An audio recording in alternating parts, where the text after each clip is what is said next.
Oke, record.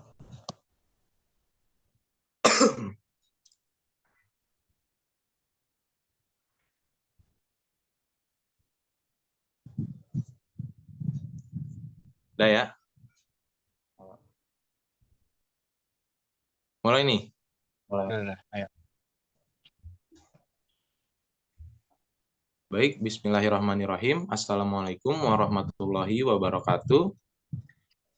Salam sejahtera bagi kita semua.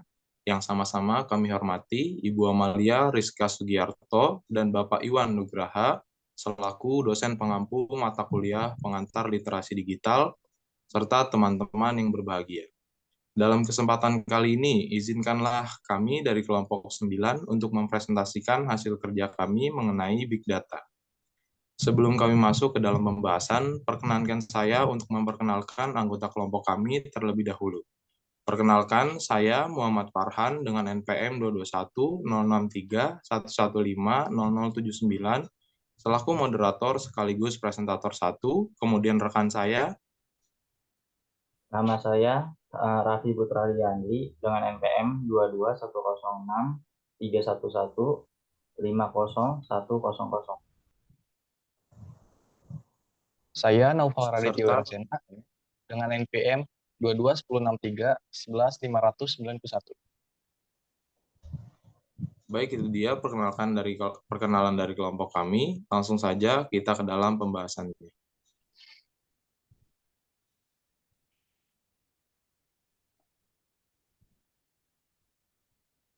Next, Kang.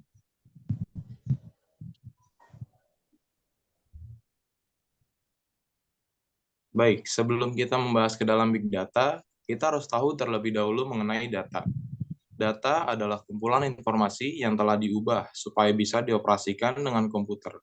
Biasanya, informasi tersebut dikonversikan dalam kode biner atau binary, sebelum menjadi data yang siap diolah. Dunia komputer juga mengenal istilah raw data, artinya data adalah dalam format digital paling dasar. Konsep data dalam dunia komputer dikemukakan pertama kali oleh Claude Shannon, Bapak IT Amerika. Data selalu berkaitan dengan biner, dan konsep biner digital dibuat berdasarkan penerapan Boolean. Format biner ini yang mendasari penciptaan CPU dan perangkat komputer lainnya.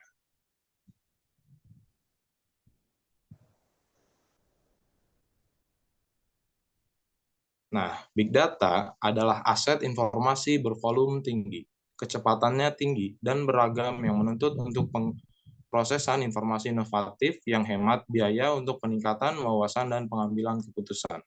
Big Data mengacu pada set data yang kompleks dan besar yang harus diproses dan dianalisis untuk mengungkapkan informasi berharga yang dapat menguntungkan bisnis dan organisasi. Kumpulan data ini sangat banyak sehingga perangkat lunak pengolahan data biasanya tidak dapat mengelolanya. Next, Kang. Nah, sejarah Big Data.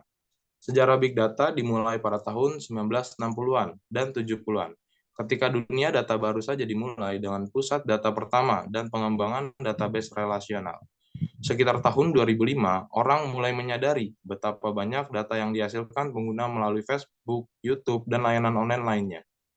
Hadoop, kerangka kerja open source yang dibuat khusus untuk menyimpan dan menganalisis kumpulan big data, dikembangkan pada tahun yang sama.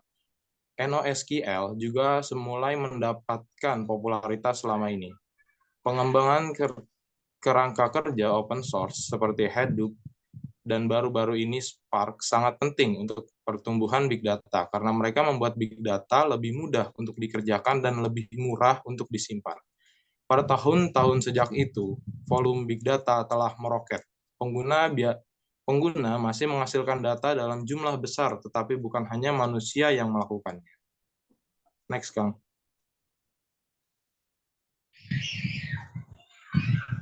Oke, dalam big data ada karakteristik yang harus diperhatikan, yaitu satu, volume. Mengacu pada sejumlah big data yang dihasilkan setiap detiknya. Artinya, sekumpulan data dalam jumlah dan volume yang sangat besar dan terkadang tidak terstruktur. Contohnya, feed Twitter, feed Instagram, dan teks chat yang status WhatsApp.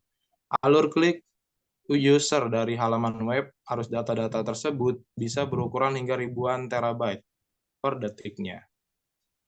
Presentasi selanjutnya akan dilanjutkan oleh rekan saya, Kang Raffi. Terima kasih, Kang Farhan. Akan saya lanjutkan.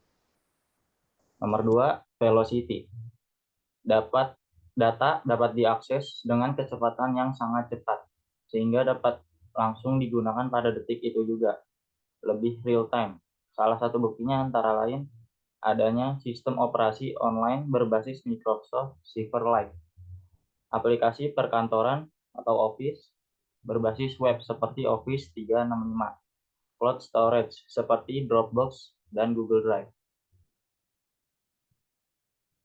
Nomor 3, value. Value berarti big data memiliki nilai yang sangat tinggi apabila diolah dengan cara yang tepat. Guna atau dapat juga dikatakan seberapa bernilainya atau bermaknanya suatu data. Contohnya, biodata karyawan suatu perusahaan penjualan bahan baku makanan tidak akan bernilai untuk kepentingan analisis prediksi penjualan bahan baku ke customer. Data tersebut mungkin tidak penting dan tidak bernilai untuk suatu hal, namun bisa sangat penting dan sangat bernilai untuk hal lain. Data yang tidak memiliki nilai di bagian manapun tidak akan terfilter di sistem aplikasi analisis big data. Nomor 4, veracity. Big data memiliki kerentanan dari sisi keutuhan dan kevaliditasan sehingga memerlukan kedalaman untuk menganalisis big data agar bisa menghasilkan keputusan yang tepat. Karakter veracity mengarah pada seberapa akurat dan dapat dipercaya suatu data. Variatif. Data bisa disebut sebagai big data jika memiliki karakteristik yang bermacam-macam dan tidak homogen, tetapi memiliki banyak sekali variabel dan sangat beragam, meliputi berbagai jenis data, baik data yang telah terstruktur dalam suatu database maupun data yang tidak terorganisir dalam suatu database. Analisis terhadap data yang tidak terstruktur akan menggunakan algoritma yang agak berbeda, seperti data teks, gambar, suara, dan video. Untuk data-data semacam ini, itu akan memerlukan waktu lebih untuk memprosesnya, karena bisa jadi di dalam data yang tidak terstruktur tersebut masih ada data lain atau data baru yang bisa digali. Terima kasih. Selanjutnya akan dilanjutkan oleh Kang Noval Radi. Noval. Terima kasih Kang Raffi. Akan saya lanjutkan. Jadi contoh penggunaan big data itu ada 3. Yang pertama ada Internet of Things. Internet of Things adalah perangkat yang berkomunikasi secara langsung satu sama lain tanpa keterlibatan manusia. Contohnya seperti perangkat memonitor cuaca. Termostat pintar mengakses informasi itu dan melakukan penyesuaian suhu di rumah kita. Big data dan Internet of Things saling bergantung. Perangkat ini dapat mengambil tindakan sendiri berkat semua data yang tersedia bagi mereka. Semakin banyak perangkat berfungsi dengan cara ini, semakin banyak data yang dihasilkan. Yang kedua ada machine learning. Machine learning mengacu pada kemampuan komputer untuk belajar dari data. Machine learning juga berada di belakang rekomendasi di konten di YouTube. Prediksi ini disebabkan oleh algoritma. Algoritma pencarian Google yaitu algoritma yang menentukan apa yang kita lihat di Facebook Newsfeed. Ini semua merupakan contoh machine learning di tempat kerja. Yang ketiga ada artificial intelligence. Artificial intelligence atau kecerdasan buatan adalah langkah berikutnya setelah machine learning. Di sini tidak hanya komputer belajar dari data, tetapi menggunakan informasi itu untuk membuat keputusan sendiri dan membentuk perilakunya sendiri. Microsoft dan Google sama-sama menunjukkan upaya untuk membuat robot humanoid. Facebook menggunakan kecerdasan buatan untuk membantu mencegah bunuh diri. Teknologi ini berkembang pada tingkat di mana ada beberapa contoh di mana pemikiran komputer telah mengungguli manusia. Boleh di next, Kang Raffi. Lalu ada manfaat Big Data. Yang pertama, Big Data dalam layanan kesehatan. Contohnya sebagai penanggung dan penyedia bekerja untuk menggabungkan data dari berbagai sumber seperti klaim, sinar X, catatan dokter, dan resep. Yang kedua, Big Data dalam bank. Big data digunakan dalam automated trading system yang menggunakan mesin untuk menjual saham tanpa campur tangan manusia. Dan para ilmuwan menggunakan big data untuk memprediksi stok mana yang akan berhasil dan kapan jatuh di masa depan yang kemungkinan terjadi. Bank juga melihat big data sebagai cara untuk meningkatkan pendapatan mereka. Yang ketiga ada big data dalam e-niaga dan pemasaran. Big data berfungsi untuk meningkatkan traffic dengan mentargetkan orang yang tepat berdasarkan analisis formasi. Hal ini membantu juga dalam pemasaran. Sama halnya dengan tujuan dari digital marketing, yaitu untuk meningkatkan penjualan dan jumlah pelanggan menggunakan strategi dan taktik yang akurat dan efisien. Boleh di next? Oke. Jadi kesimpulannya, jadi apa itu big data? Big data mengacu pada sejumlah besar data yang mengalir dari berbagai sumber data dan memiliki format yang berbeda. Bahkan sebelumnya ada big data yang disimpan dalam database. Tapi karena sifatnya bervariasi, sistem basis data relasional tradisional tidak mampu menangani data ini. Big data lebih dari sekedar kumpulan dataset dengan format yang berbeda. Ini merupakan aset penting yang dapat digunakan untuk memperoleh manfaat yang dapat dihitung. Oke, saya kembalikan lagi ke Kang Farhan selaku moderator.